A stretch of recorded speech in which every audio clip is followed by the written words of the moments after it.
প্রায় 40 বছর পর ফের জয়ন্তীতে আসতে চলেছে রেল, এমনই বিজ্ঞপ্তি প্রকাশ করেছে রেল দপ্তরের তরফ থেকে, এবং যার ফলে খুশি দেখা দিচ্ছে এই এলাকার মানুষ থেকে শুরু করে পর্যটন ব্যবসায়ীদের।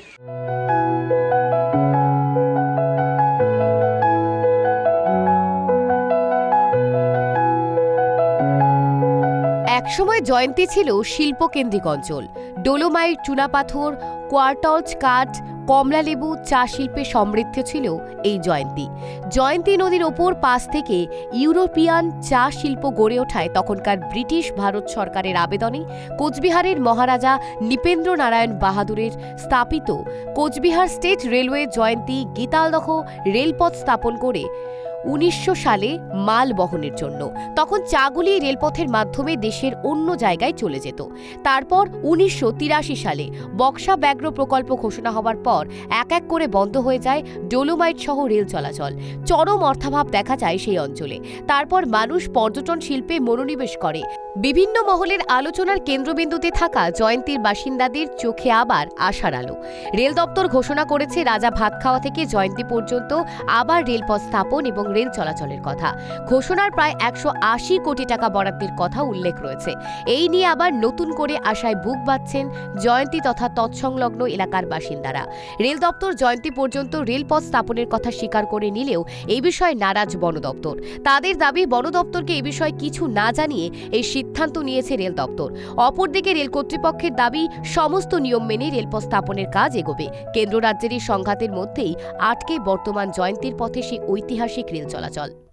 আমরা দেখুন 83-তে রেল বন্ধ হয়ে যাওয়ার পরে আমরা টোটালি অন্ধকারে বসে আছি। তার কারণ রেল যখন চালু হইতো তখন রেলের সাথে সাথে এখানে 3টা ডলোমাইট ফ্যাক্টরি ছিল এবং তাতে প্রায় 3-4 হাজার শ্রমিক কাজ করতো।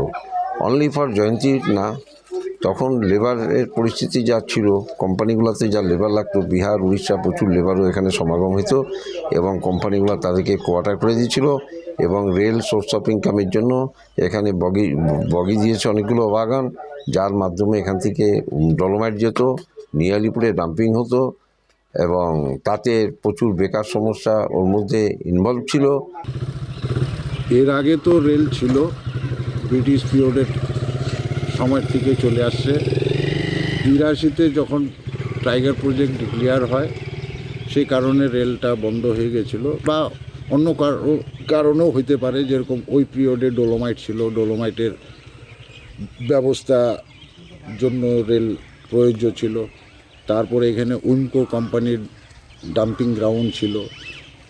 এখানে আমাদের পাশে 7টা টি গার্ডেন আছে। টি গার্ডেনের যত মাল মেটেরিয়াল আসতো এখানেই ডাম্পিং হতো বা এখান থেকেই ডিসপাচ হইতো। তারপরের থেকে তো বন্ধ হয়ে যাওয়ার পরে এগুলা হয়নি। এখন যেহেতু আমরা রেল আসবে শুনে আমরা খুব গর্বিত। দীর্ঘ অপেক্ষার অবসান।